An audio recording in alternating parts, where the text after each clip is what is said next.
Nehemiah chapter 1. The words of Nehemiah, son of Hakaliah. During the month of Kislev in the 20th year, when I was in the fortress city of Susa, Hanani, one of my brothers, arrived with men from Judah, and I questioned them about Jerusalem and the Jewish remnant that had survived the exile. They said to me, "The remnant in the province who survived the exile are in great trouble and disgrace. Jerusalem's wall has been broken down, and its gates have been burned." When I heard these words, I sat down and wept. I mourned for a number of days, fasting and praying before the God of the heavens. I said, "Lord, the God of the heavens, the great and awe-inspiring God, who keeps his gracious covenant with those who love him and keep his commands, let your eyes be open and your ears be attentive to hear your servant's prayer, that I now pray to you day and night for your servants, the Israelites. I confess the sins we have committed against you. Both I and my father's family have sinned. We have acted corruptly toward you, and have not kept the commands, statutes, and ordinances you gave your servant Moses. Please remember what you commanded your servant Moses. If you are unfaithful, I will scatter you among the peoples. But if you return to me and carefully observe my commands, even though your exiles were banished to the farthest horizon, I will gather them from there and bring them to the place where I chose to have my name dwell. They are your servants and your people. You redeemed them by your great power and strong hand. Please, Lord, let your ear be attentive to the prayer of your servant and to that of your servants who delight to revere your name. Give your servant success today and grant him compassion in the presence of this man." At the time, I was the king's cupbearer. Chapter 2. During the month of Nisan, in the 20th year of King Artaxerxes, when wine was set before him, I took the wine and gave it to the king. I had never been sad in his presence. So the king said to me, "Why are you so sad when you aren't sick?" "This is nothing but sadness of heart." I was overwhelmed with fear and replied to the king, "May the king live forever. Why should I not be sad when the city where my ancestors are buried lies in ruins and its gates have been destroyed by fire?" Then the king asked me, "What is your request?" So I prayed to the God of the heavens and answered the king, "If it pleases the king, and if your servant has found favor with you, send me to Judah and to the city where my ancestors are buried, so that I may rebuild it." The king, with the queen seated beside him, asked me, "How long will your journey take, and when will you return?" So I gave him a definite time, and it pleased the king to send me. I also said to the king, "If it pleases the king, let me have letters written to the governors of the region west of the Euphrates River, so that they will grant me safe passage until I reach Judah. And let me have a letter written to Asaph, keeper of the king's forest, so that he will give me timber to rebuild the gates of the temple's fortress, the city wall, and the home where I will live." The king granted my requests, for the gracious hand of my God was on me. I went to the governors of the region west of the Euphrates and gave them the king's letters. The king had also sent officers of the infantry and cavalry with me. When Sanballat the Horonite and Tobiah the Ammonite official heard that someone had come to pursue the prosperity of the Israelites, they were greatly displeased. After I arrived in Jerusalem and had been there 3 days, I got up at night and took a few men with me. I didn't tell anyone what my God had laid on my heart to do for Jerusalem. The only animal I took was the one I was riding. I went out at night through the valley gate toward the serpent's well and the dung gate, and I inspected the walls of Jerusalem that had been broken down and its gates that had been destroyed by fire. I went on to the fountain gate and the king's pool, but farther down it became too narrow for my animal to go through. So I went up at night by way of the valley and inspected the wall. Then, heading back, I entered through the valley gate and returned. The officials did not know where I had gone or what I was doing, for I had not yet told the Jews, priests, nobles, officials, or the rest of those who would be doing the work. So I said to them, "You see the trouble we are in. Jerusalem lies in ruins, and its gates have been burned. Come, Let's rebuild Jerusalem's wall, so that we will no longer be a disgrace." I told them how the gracious hand of my God had been on me, and what the king had said to me. They said, "Let's start rebuilding," and their hands were strengthened to do this good work. When Sanballat the Horonite, Tobiah the Ammonite official, and Geshem the Arab heard about this, they mocked and despised us, and said, "What is this you're doing? Are you rebelling against the king?" I gave them this reply: "The God of the heavens is the one who will grant us success. We, his servants, will start building, but you have no share, right, or historic claim in Jerusalem." Chapter 3. The high priest Eliashib and his fellow priests began rebuilding the sheep gate. They dedicated it and installed its doors. After building the wall to the Tower of the 100 and the Tower of Hananel, they dedicated it. The men of Jericho built next to Eliashib, and next to them Zachar son of Imri built. The sons of Hasenaah built the fish gate. They built it with beams and installed its doors, bolts, and bars. Next to them Meremoth son of Uriah, son of Hakkoz, made repairs. Beside them Meshullam son of Berechiah, son of Meshezabel, made repairs. Next to them Zadok son of Baana made repairs. Beside them the Tekoites made repairs, but their nobles did not lift a finger to help their supervisors. Joiada son of Paseah and Meshullam son of Besadiah repaired the old gate. They built it with beams and installed its doors, bolts, and bars.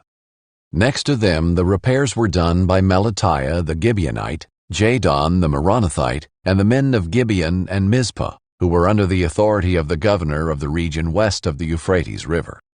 After him Uzziel son of Harhiah the goldsmith made repairs, and next to him Hananiah son of the perfumer made repairs.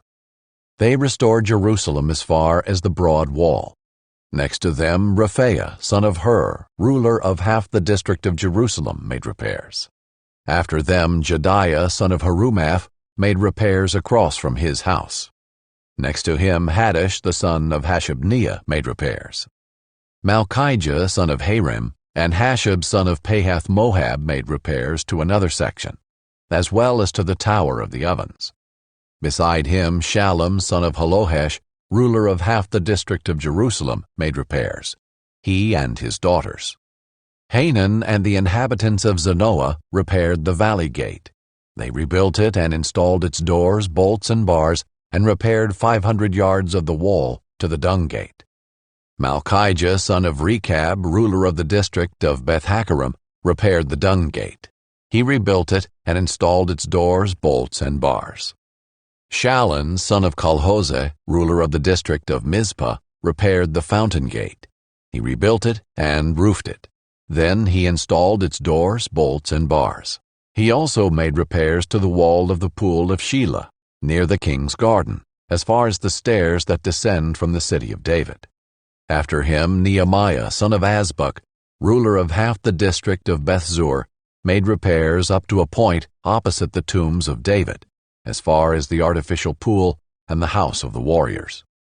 Next to him the Levites made repairs under Rehum son of Bani. Beside him Hashabiah, ruler of half the district of Keilah, made repairs for his district. After him their fellow Levites made repairs under Benui son of Henadad, ruler of half the district of Keilah. Next to him Ezer son of Jeshua, ruler of Mizpah, made repairs to another section opposite the ascent to the armory at the angle.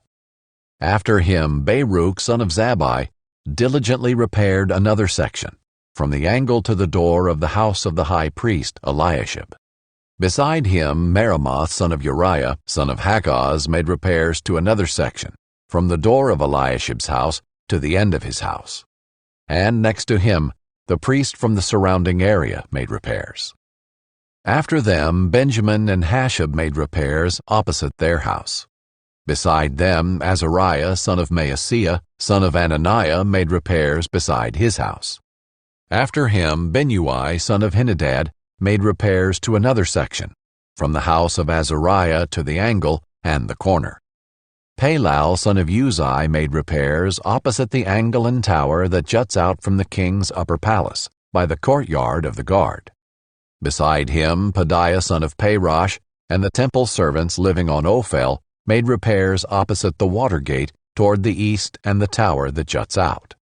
Next to him, the Tekoites made repairs to another section from a point opposite the great tower that juts out as far as the wall of Ophel. Each of the priests made repairs above the horse gate, each opposite his own house. After them, Zadok son of Immer made repairs opposite his house, and beside him Shemaiah son of Shechaniah, guard of the east gate, made repairs. Next to him, Hananiah son of Shelemiah and Hanan the sixth son of Zalaph made repairs to another section. After them, Meshullam son of Berechiah made repairs opposite his room. Next to him, Malchijah, one of the goldsmiths, made repairs to the house of the temple servants and the merchants opposite the inspection gate and as far as the upstairs room on the corner. The goldsmiths and merchants made repairs between the upstairs room on the corner and the sheep gate. Chapter 4. When Sanballat heard that we were rebuilding the wall, he became furious. He mocked the Jews before his colleagues and the powerful men of Samaria and said, "What are these pathetic Jews doing? Can they restore it by themselves? Will they offer sacrifices? Will they ever finish it? Can they bring these burnt stones back to life from the mounds of rubble?" Then Tobiah the Ammonite, who was beside him, said, "Indeed, even if a fox climbed up what they are building, he would break down their stone wall. Listen, our God, for we are despised. Make their insults return on their own heads, and let them be taken as plunder to a land of captivity. Do not cover their guilt, or let their sin be erased from your sight, because they have angered the builders." So we rebuilt the wall, until the entire wall was joined together up to half its height, for the people had the will to keep working. When Sanballat, Tobiah, and the Arabs, Ammonites, and Ashdodites heard that the repair to the walls of Jerusalem was progressing, and that the gaps were being closed, they became furious. They all plotted together to come and fight against Jerusalem and throw it into confusion. So we prayed to our God, and stationed a guard because of them day and night. In Judah it was said, "The strength of the laborer fails, since there is so much rubble. We will never be able to rebuild the wall." And our enemies said, "They won't realize it until we're among them and can kill them and stop the work." When the Jews who lived nearby arrived, they said to us time and again, "Everywhere you turn, they attack us." So I stationed people behind the lowest sections of the wall, at the vulnerable areas. I stationed them by families with their swords, spears, and bows. After I made an inspection, I stood up and said to the nobles, the officials, and the rest of the people, "Don't be afraid of them. Remember the great and awe-inspiring Lord, and fight for your countrymen, your sons and daughters, your wives and homes." When our enemies heard that we knew their scheme, and that God had frustrated it, every one of us returned to his own work on the wall. From that day on, half of my men did the work, while the other half held spears, shields, bows, and armor. The officers supported all the people of Judah who were rebuilding the wall. The laborers who carried the loads worked with one hand and held a weapon with the other. Each of the builders had his sword strapped around his waist while he was building, and the one who sounded the ram's horn was beside me. Then I said to the nobles, the officials, and the rest of the people, "The work is enormous and spread out, and we are separated far from one another along the wall. Wherever you hear the sound of the ram's horn, rally to us there. Our God will fight for us." So we continued the work, while half of the men were holding spears from daybreak until the stars came out. At that time I also said to the people, "Let everyone and his servant spend the night inside Jerusalem, so that they can stand guard by night and work by day." And I, my brothers, my servants, and the men of the guard with me, never took off our clothes. Each carried his weapon, even when washing. Chapter 5. There was a widespread outcry from the people and their wives against their Jewish countrymen. Some were saying, "We, our sons and our daughters, are numerous. Let us get grain so that we can eat and live."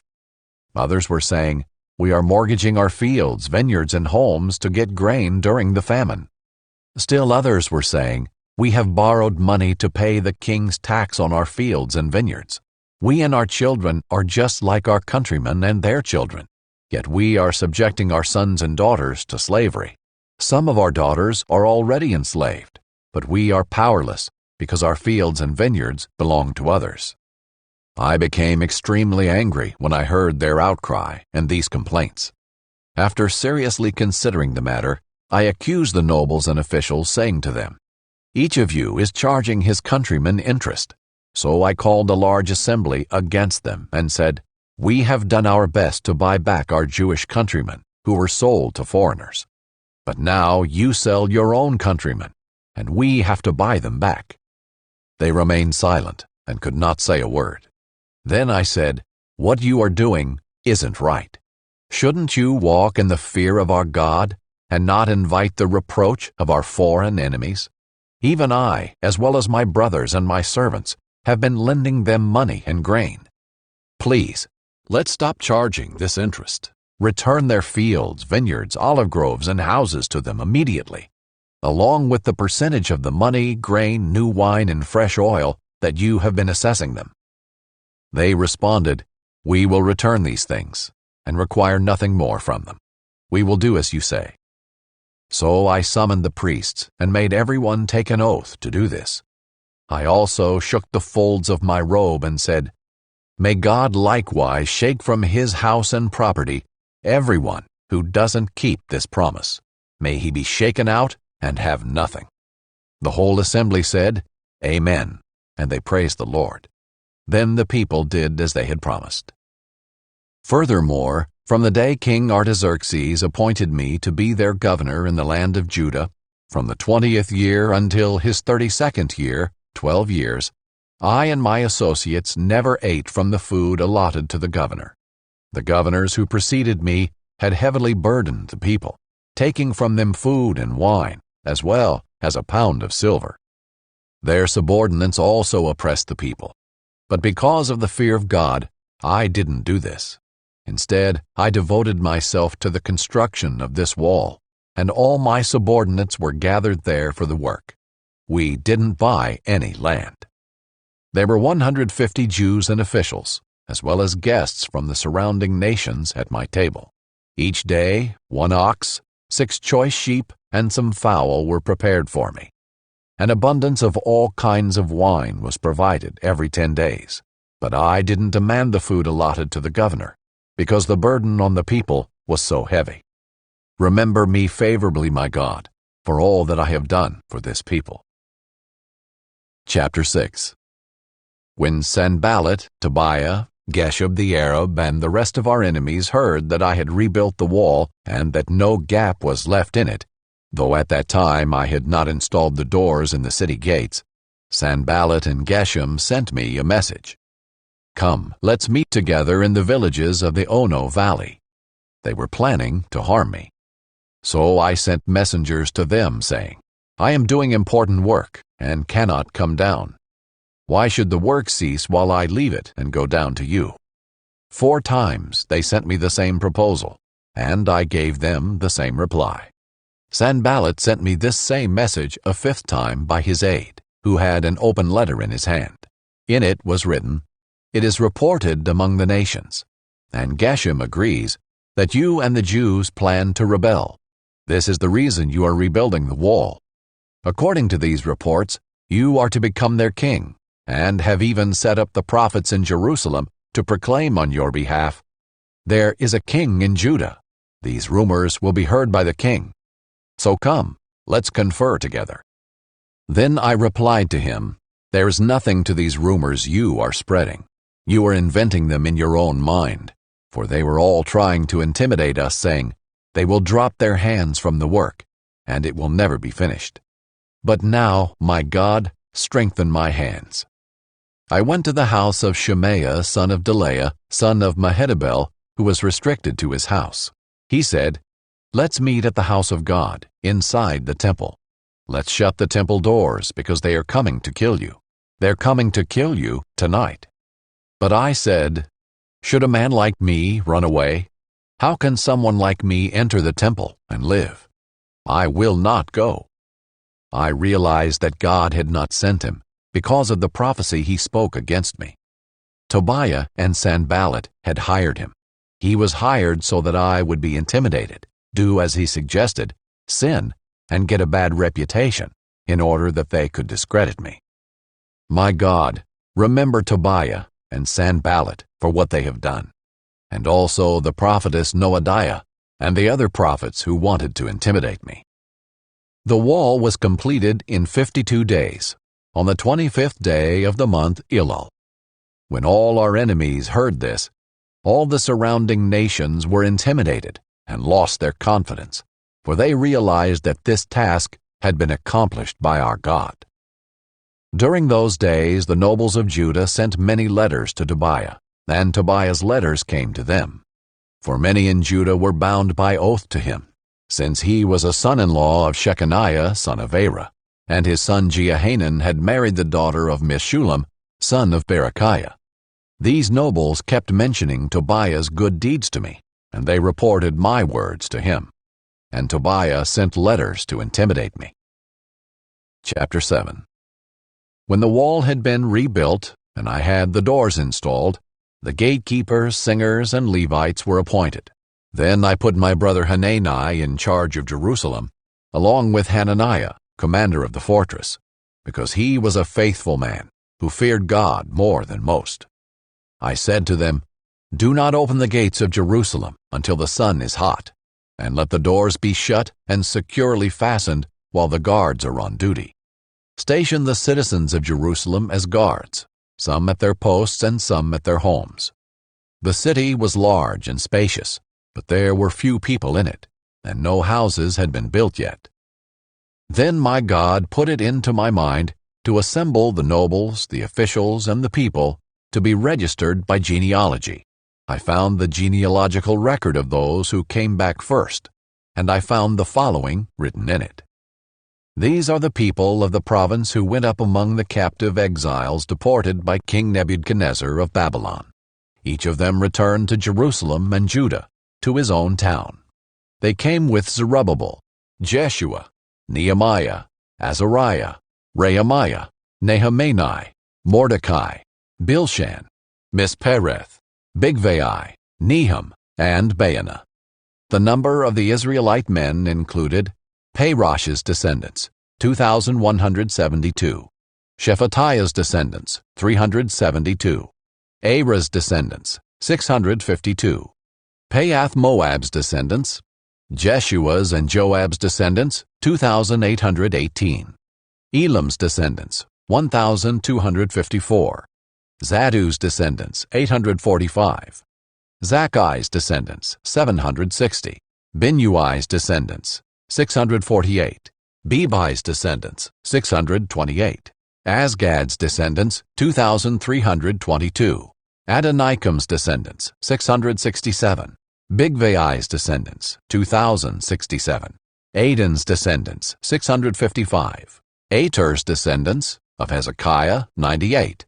Hasham's descendants, 328. Bezai's descendants, 324. Harif's descendants, 112. Gibeon's descendants, 95. Bethlehem's and Netophah's men, 188. Anathoth's men, 128. Bethasmaveth's men, 42. Kiriath-Jearim's, Kephira's, and Beeroth's men, 743. Ramah's and Geba's men, 621. Mikmah's men, 122. Bethel's and Ai's men, 123. The other Nebo's men, 52. The other Elam's people, 1,254. Harim's people, 320. Jericho's people, 345. Lod's, Hadid's, and Ono's people, 721. Sanaiah's people, 3,930. The priests included Jediah's descendants of the house of Jeshua, 973. Immer's descendants, 1,052. Pashur's descendants, 1,247. Harim's descendants, 1,017. The Levites included Jeshua's descendants. Of Kadmiel, Hodavah's descendants, 74. The singers included Asaph's descendants, 148. The gatekeepers included Shallum's descendants, Ater's descendants, Talmon's descendants, Akab's descendants, Hatita's descendants, Shobai's descendants, 138.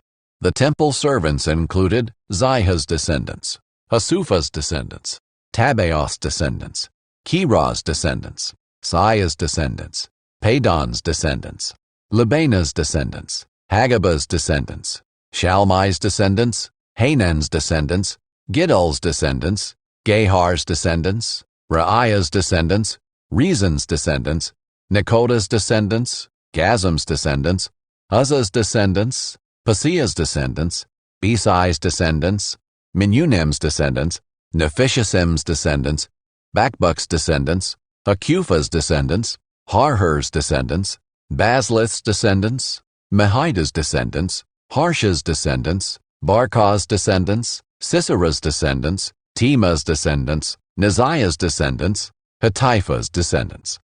The descendants of Solomon's servants included Sotai's descendants, Sophereth's descendants, Pirida's descendants, Jaelah's descendants, Darkon's descendants, Giddal's descendants, Shephatiah's descendants, Hattil's descendants, Pokereth-Hazabaim's descendants, Ammon's descendants. All the temple servants and the descendants of Solomon's servants, 392. The following are those who came from Tel Melah, Tel Harsha, Kerub, Adon, and Immer, but were unable to prove that their ancestral families and their lineage were Israelite. Delaiah's descendants, Tobiah's descendants, and Nekoda's descendants, 642. And from the priests, the descendants of Hobaiah, the descendants of Hakkoz, and the descendants of Barzillai, who had taken a wife from the daughters of Barzillai the Gileadite, and who bore their name. These searched for their entries in the genealogical records, but they could not be found, so they were disqualified from the priesthood. The governor ordered them not to eat the most holy things until there was a priest who could consult the Urim and Thummim. The whole combined assembly numbered 42,360, not including their 7,337 male and female servants, as well as their 245 male and female singers. They had 736 horses, 245 mules, 435 camels, and 6,720 donkeys. Some of the family heads contributed to the project. The governor gave 1,000 gold coins, 50 bowls, and 530 priestly garments to the treasury. Some of the family heads gave 20,000 gold coins and 2,200 silver minas to the treasury for the project. The rest of the people gave 20,000 gold coins, 2,000 silver minas, and 67 priestly garments. The priests, Levites, gatekeepers, temple singers, some of the people, temple servants, and all Israel settled in their towns.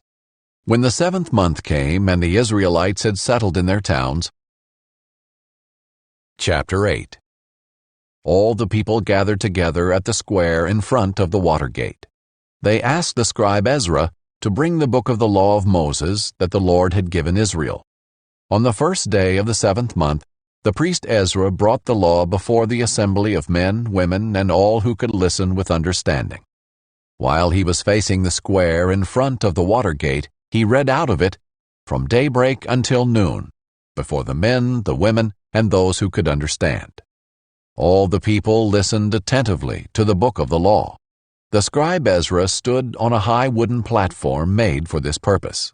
Mattithiah, Shema, Anaiah, Uriah, Hilkiah, and Maaseiah stood beside him on his right. To his left were Pedaiah, Mishael, Malchijah, Hashem, Hashbaddanah, Zechariah, and Meshullam. Ezra opened the book in full view of all the people, since he was elevated above everyone. As he opened it, all the people stood up. Ezra blessed the Lord, the great God, and with their hands uplifted all the people said, Amen, Amen. Then they knelt low and worshipped the Lord, with their faces to the ground. Jeshua, Bani, Sherebiah, Jamin, Akab, Shabbathai, Hodiah, Maaseiah, Kelita, Azariah, Jozabad, Hanan, and Pelaiah, who were Levites, explained the law to the people as they stood in their places. They read out of the book of the law of God, translating and giving the meaning so that the people could understand what was read. Nehemiah the governor, Ezra the priest and scribe, and the Levites who were instructing the people said to all of them, "This day is holy to the Lord your God. Do not mourn or weep," for all the people were weeping as they heard the words of the law. Then he said to them, "Go and eat what is rich, drink what is sweet, and send portions to those who have nothing prepared, since today is holy to our Lord. Do not grieve, because the joy of the Lord is your strength." And the Levites quieted all the people, saying, "Be still, since today is holy. Don't grieve." Then all the people began to eat and drink, send portions, and have a great celebration, because they had understood the words that were explained to them. On the second day, the family heads of all the people, along with the priests and Levites, assembled before the scribe Ezra to study the words of the law. They found written in the law how the Lord had commanded through Moses that the Israelites should dwell in shelters during the festival of the 7th month. So they proclaimed and spread this news throughout their towns and in Jerusalem, saying, "Go out to the hill country and bring back branches of olive, wild olive, myrtle, palm, and other leafy trees to make shelters, just as it is written." The people went out, brought back branches, and made shelters for themselves on each of their rooftops and courtyards, the court of the house of God, the square by the water gate, and the square by the Ephraim gate. The whole community that had returned from exile made shelters and lived in them. The Israelites had not celebrated like this from the days of Joshua son of Nun until that day. And there was tremendous joy. Ezra read out of the book of the law of God every day, from the first day to the last. The Israelites celebrated the festival for 7 days, and on the 8th day there was a solemn assembly, according to the ordinance. Chapter 9. On the 24th day of this month, the Israelites assembled. They were fasting, wearing sackcloth, and had put dust on their heads. Those of Israelite descent separated themselves from all foreigners, and they stood and confessed their sins and the iniquities of their ancestors.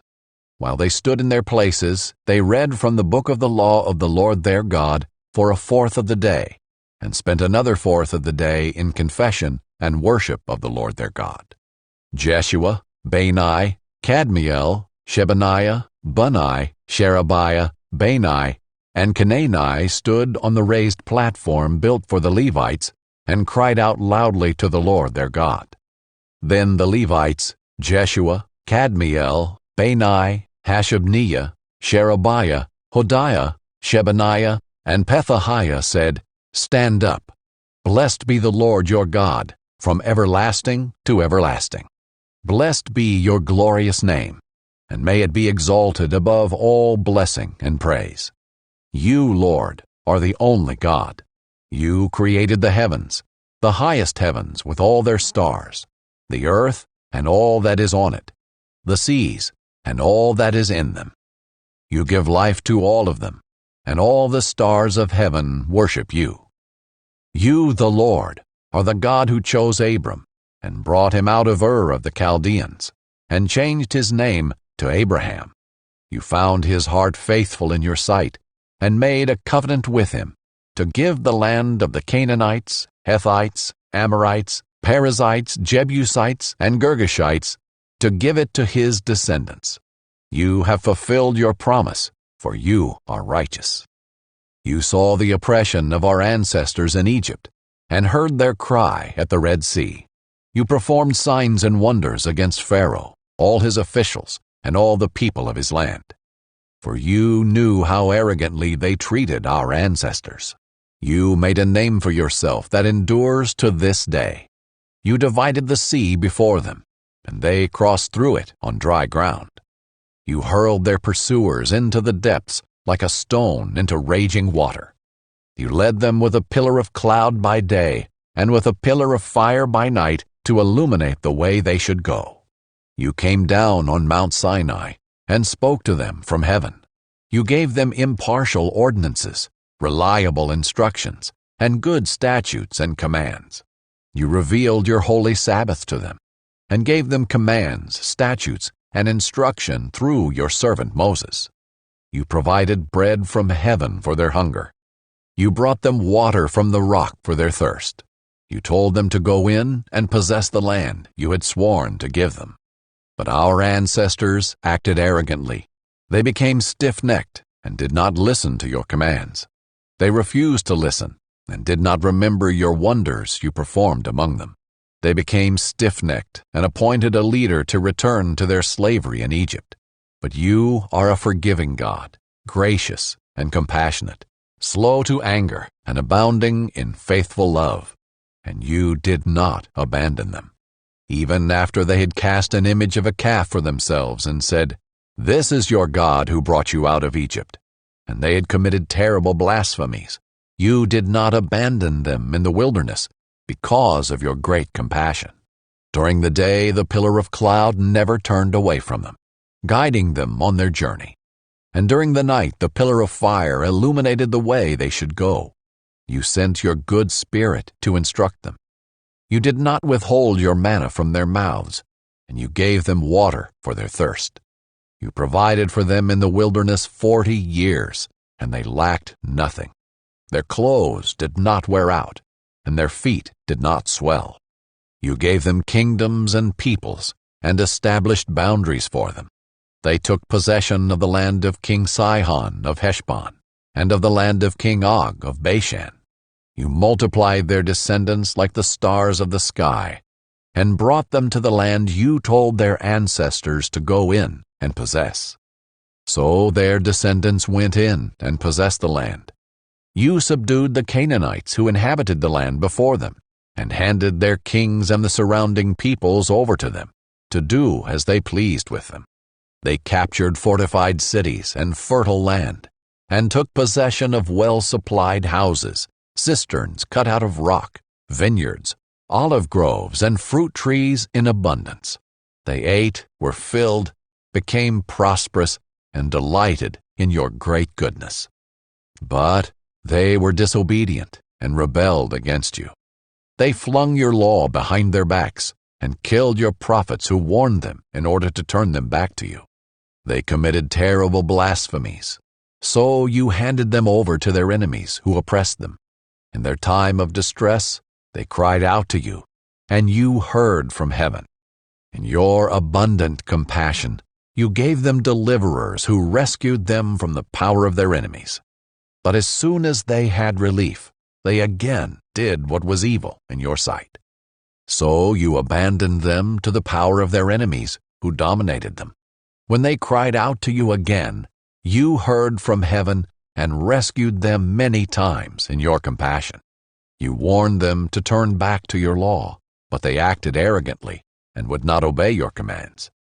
They sinned against your ordinances, which a person will live by if he does them. They stubbornly resisted, stiffened their necks, and would not obey. You were patient with them for many years, and your Spirit warned them through your prophets, but they would not listen. Therefore you handed them over to the surrounding peoples.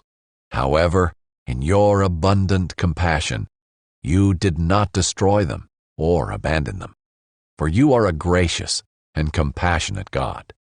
So now, our God, the great, mighty, and awe-inspiring God, who keeps his gracious covenant, do not view lightly all the hardships that have afflicted us, our kings and leaders, our priests and prophets, our ancestors, and all your people, from the days of the Assyrian kings until today. You are righteous concerning all that has happened to us, because you have acted faithfully, while we have acted wickedly. Our kings, leaders, priests, and ancestors did not obey your law, or listen to your commands and warnings you gave them.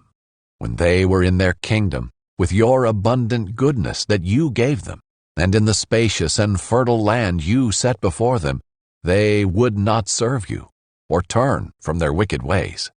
Here we are today, slaves in the land you gave our ancestors so that they could enjoy its fruit and its goodness. Here we are, slaves in it. Its abundant harvest goes to the kings you have set over us because of our sins. They rule over our bodies and our livestock as they please. We are in great distress. In view of all this, we are making a binding agreement in writing on a sealed document containing the names of our leaders, Levites, and priests. Chapter 10.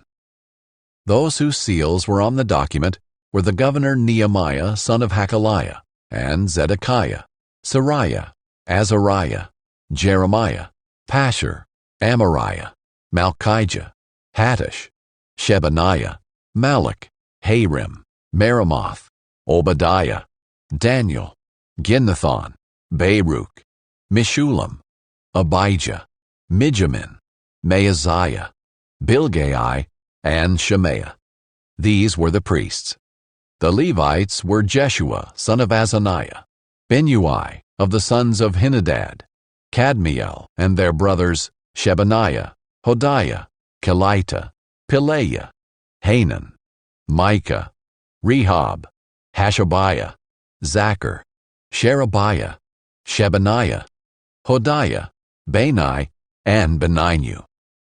The heads of the people were Parosh, Pahath-Moab, Elam, Zatu, Bani, Bunni, Azgad, Bebai, Adonijah, Bigvai, Adin, Ater, Hezekiah, Azar, Hodiah, Hashem, Bezai, Hariph, Anathoth, Nebai, Magpiash, Meshulam, Hezer, Meshezabel, Zadok, Jaddua, Pelatiah, Hanan, Anaiah, Hoshea, Hananiah, Hashub, Halohesh, Pilha, Shobek, Rehum, Hashabnah, Maaseiah, Ahijah, Hanan, Anan, Malach, Harim, Baanah.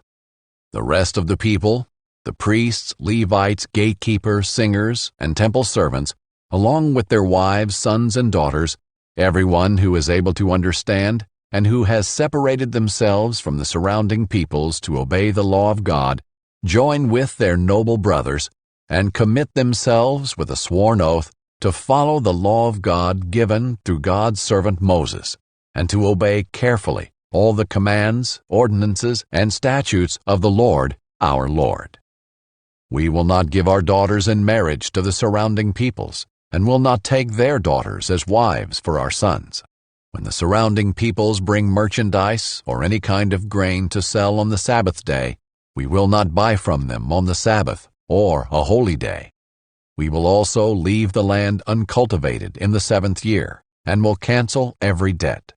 We will impose the following commands on ourselves: to give 1/8 of an ounce of silver yearly for the service of the house of our God, the bread displayed before the Lord, the daily grain offering, the regular burnt offering, the Sabbath and new moon offerings, the appointed festivals, the holy things, the sin offerings to atone for Israel, and for all the work of the house of our God.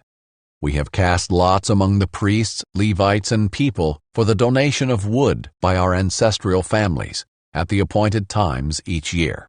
They are to bring the wood to our God's house, to burn on the altar of the Lord our God, as it is written in the law. We will bring the first fruits of our land and of every fruit tree to the Lord's house year by year. We will also bring the firstborn of our sons and our livestock, as prescribed by the law, and will bring the firstborn of our herds and flocks to the house of our God, to the priests who serve in our God's house. We will bring a loaf from our first batch of dough to the priests at the storerooms of the house of our God. We will also bring the first fruits of our grain offerings, of every fruit tree, and of the new wine and fresh oil. 1/10 of our land's produce belongs to the Levites, for the Levites are to collect the 1/10 offering in all our agricultural towns. A priest from Aaron's descendants is to accompany the Levites when they collect the 10th. and the Levites are to take 1/10 of this offering to the storerooms of the treasury in the house of our God. For the Israelites and the Levites are to bring the contributions of grain, new wine, and fresh oil to the storerooms where the articles of the sanctuary are kept, and where the priests who minister are, along with the gatekeepers and singers. We will not neglect the house of our God. Chapter 11. Now the leaders of the people stayed in Jerusalem, and the rest of the people cast lots for 1 out of 10 to come and live in Jerusalem, the holy city, while the other 9/10 remained in their towns. The people blessed all the men who volunteered to live in Jerusalem. These are the heads of the province who stayed in Jerusalem, but in the villages of Judah each lived on his own property in their towns. The Israelites, priests, Levites, temple servants, and descendants of Solomon's servants, while some of the descendants of Judah and Benjamin settled in Jerusalem. Judah's descendants: Athaiah, son of Uzziah, son of Zechariah, son of Amariah, son of Shephatiah, son of Mahalalel of Perez's descendants, and Maaseiah, son of Baruch, son of Calhose, son of Haziah, son of Adiah, son of Joiarib, son of Zechariah, a descendant of the Shilonite. The total number of Perez's descendants who settled in Jerusalem was 468 capable men. These were Benjamin's descendants: Sallu, son of Meshullam, son of Joed, son of Pedaiah, son of Koliah, son of Maaseiah, son of Ithiel, son of Jeshiah, and after him Gabbai and Salai, 928. Joel, son of Zichri, was the officer over them, and Judah, son of Hasanua, was second in command over the city. The priests: Jediah, son of Joiarib, Jachin, and Sariah, son of Hilkiah, son of Meshullam, son of Zadok, son of Meraioth, son of Ahitub, the chief official of God's temple, and their relatives who did the work at the temple, 822. Adiah, son of Jeroham, son of Pelaliah, son of Amzai, son of Zechariah, son of Pashur, son of Malchijah, and his relatives, the heads of families, 242. Amashsai, son of Azarel, son of Ozai, son of Meshillemoth, son of Immer, and their relatives, capable men, 128. Zabdiel, son of Haggedolim, was their chief. The Levites: Shemaiah, son of Hashab, son of Azrikam, son of Hashabiah, son of Bunai, and Shabbathai and Jozabad from the heads of the Levites, who supervised the work outside the house of God. Mattaniah, son of Micah, son of Zabdi, son of Asaph, the one who began the thanksgiving in prayer.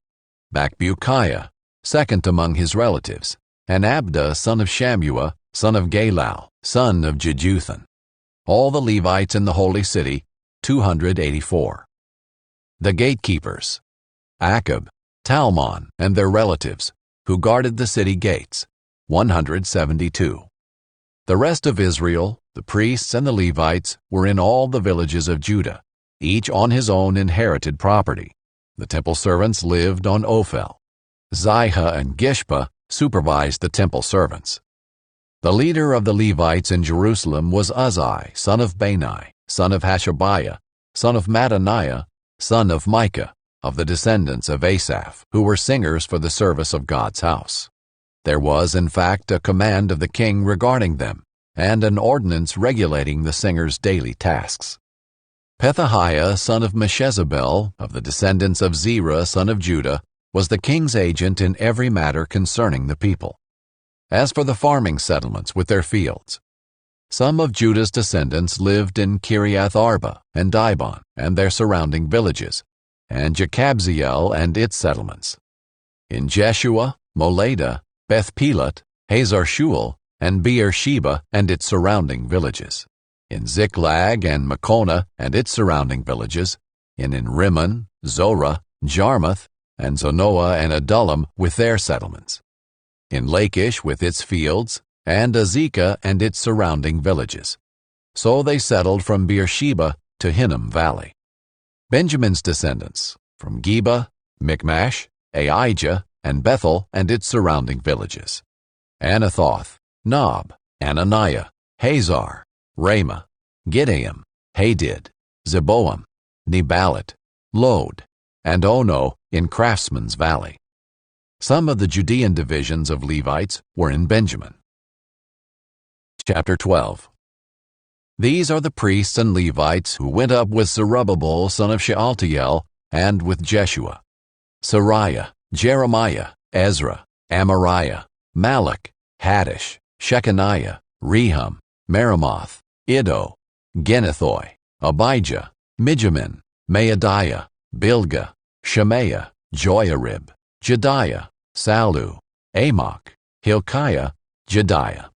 These were the heads of the priests and their relatives in the days of Jeshua. The Levites: Jeshua, Binnui, Kadmiel, Sherebiah, Judah, and Mattaniah. He and his relatives were in charge of the songs of praise. Bakbukiah, Unni, and their relatives stood opposite them in the services. Jeshua fathered Joachim. Joachim fathered Eliashib. Eliashib fathered Joiada. Joiada fathered Jonathan, and Jonathan fathered Jaddua. In the days of Joachim, the heads of the priestly families were Moriah of Sariah, Hananiah of Jeremiah, Meshullam of Ezra, Jehohanan of Amariah, Jonathan of Malachi, Joseph of Shebaniah, Adnah of Harim, Helkai of Meraioth, Zechariah of Iddo, Meshullam of Ginnethon, Zichri of Abijah, Piltai of Moadiah of Meniaman, Shammua of Bilgah, Jehonathan of Shemaiah, Mattani of Joiarib, Uzzi of Jediah, Kalai of Salai, Eber of Amok, Hashabiah of Hilkiah, and Nethanel of Jediah. In the days of Eliashib, Joiada, Johanan, and Jaddua, the heads of the families of the Levites and priests, were recorded while Darius the Persian ruled. Levi's descendants, the family heads, were recorded in the book of the historical events during the days of Johanan son of Eliashib. The heads of the Levites, Hashabiah, Sherebiah, and Jeshua son of Kadmiel, along with their relatives opposite them, gave praise and thanks, division by division, as David the man of God had prescribed. This included Mattaniah, Bakbukiah, and Obadiah. Meshullam, Talmon, and Akab were gatekeepers who guarded the storerooms at the city gates. These served in the days of Joachim son of Jeshua son of Jozadak, and in the days of Nehemiah the governor and Ezra the priest and scribe. At the dedication of the wall of Jerusalem, they sent for the Levites wherever they lived and brought them to Jerusalem to celebrate the joyous dedication with thanksgiving and singing, accompanied by cymbals, harps, and lyres. The singers gathered from the region around Jerusalem, from the settlements of the Netophathites, from Beth Gilgal, and from the fields of Geba and Asmaveth, for they had built settlements for themselves around Jerusalem. After the priests and Levites had purified themselves, they purified the people, the city gates, and the wall. Then I brought the leaders of Judah up on top of the wall, and I appointed 2 large processions that gave thanks. One went to the right on the wall toward the Dung Gate.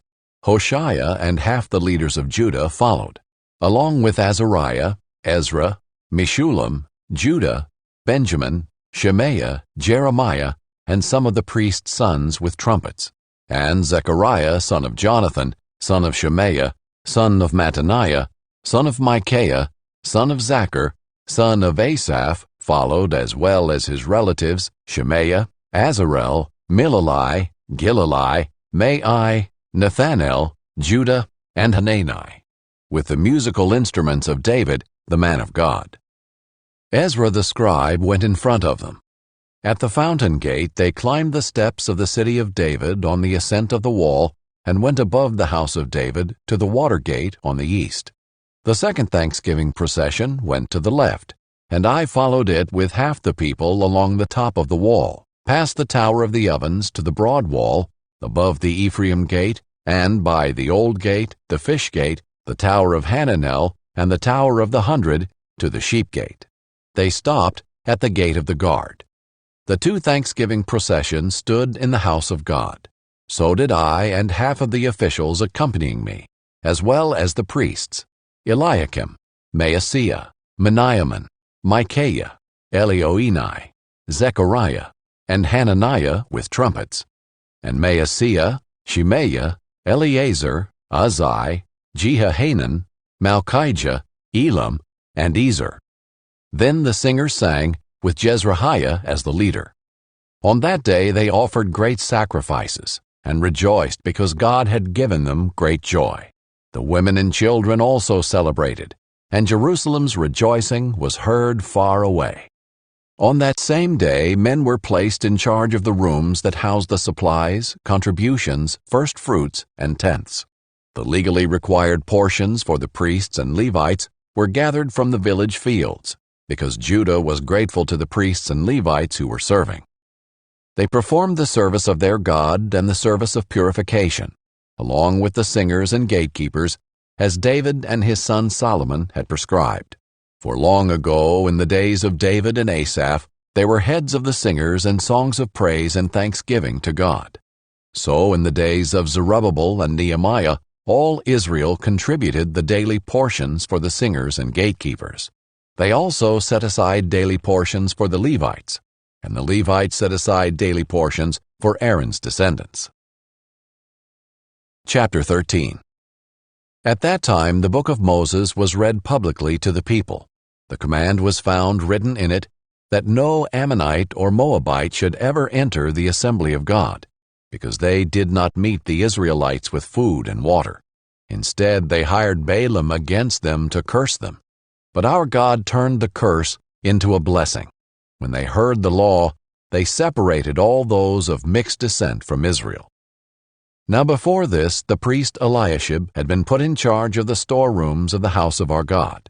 He was a relative of Tobiah, and had prepared a large room for him where they had previously stored the grain offerings, the frankincense, the articles, and the tenths of grain, new wine, and fresh oil prescribed for the Levites, singers, and gatekeepers, along with the contributions for the priests. While all this was happening, I was not in Jerusalem, because I had returned to King Artaxerxes of Babylon in the 32nd year of his reign. It was only later that I asked the king for a leave of absence, so I could return to Jerusalem. Then I discovered the evil that Eliashib had done on behalf of Tobiah, by providing him a room in the courts of God's house. I was greatly displeased, and threw all of Tobiah's household possessions out of the room. I ordered that the rooms be purified, and I had the articles of the house of God restored there, along with the grain offering and frankincense. I also found out that because the portions for the Levites had not been given, each of the Levites and the singers performing the service had gone back to his own field. Therefore I rebuked the officials, asking, "Why has the house of God been neglected?" I gathered the Levites and singers together and stationed them at their posts. Then all Judah brought a tenth of the grain, new wine, and fresh oil into the storehouses. I appointed as treasurers over the storehouses the priest Shelemiah, the scribe Zadok, and Pedaiah of the Levites, with Hanan son of Zachar, son of Mattaniah, to assist them, because they were considered trustworthy. They were responsible for the distribution to their colleagues. Remember me for this, my God, and don't erase the deeds of faithful love I have done for the house of my God and for its services. At that time I saw people in Judah treading winepresses on the Sabbath. They were also bringing in stores of grain and loading them on donkeys, along with wine, grapes, and figs. All kinds of goods were being brought to Jerusalem on the Sabbath day, so I warned them against selling food on that day. The Tyrians living there were importing fish and all kinds of merchandise, and selling them on the Sabbath to the people of Judah in Jerusalem. I rebuked the nobles of Judah, and said to them, "What is this evil you are doing, profaning the Sabbath day? Didn't your ancestors do the same, so that our God brought all this disaster on us and on this city? And now you are rekindling his anger against Israel by profaning the Sabbath." When shadows began to fall on the city gates of Jerusalem just before the Sabbath, I gave orders that the city gates be closed and not opened until after the Sabbath. I posted some of my men at the gates, so that no goods could enter during the Sabbath day. Once or twice the merchants and those who sell all kinds of goods camped outside Jerusalem. But I warned them, "Why are you camping in front of the wall? If you do it again, I'll use force against you." After that they did not come again on the Sabbath. Then I instructed the Levites to purify themselves and guard the city gates, in order to keep the Sabbath day holy. Remember me for this also, my God, and look on me with compassion, according to the abundance of your faithful love. In those days I also saw Jews who had married women from Ashdod, Ammon, and Moab. Half of their children spoke the language of Ashdod, or the language of one of the other peoples, but could not speak Hebrew. I rebuked them, cursed them, beat some of their men, and pulled out their hair. I forced them to take an oath before God and said, "You must not give your daughters in marriage to their sons, or take their daughters as wives for your sons or yourselves." Didn't King Solomon of Israel sin in matters like this? There was not a king like him among many nations. He was loved by his God, and God made him king over all Israel. Yet foreign women drew him into sin. Why then should we hear about you doing all this terrible evil and acting unfaithfully against our God by marrying foreign women? Even one of the sons of Jehoiada, son of the high priest Eliashib, had become a son-in-law to Sanballat the Horonite, so I drove him away from me. Remember them, my God, for defiling the priesthood, as well as the covenant of the priesthood and the Levites. So I purified them from everything foreign, and assigned specific duties to each of the priests and Levites. I also arranged for the donation of wood at the appointed times, and for the first fruits.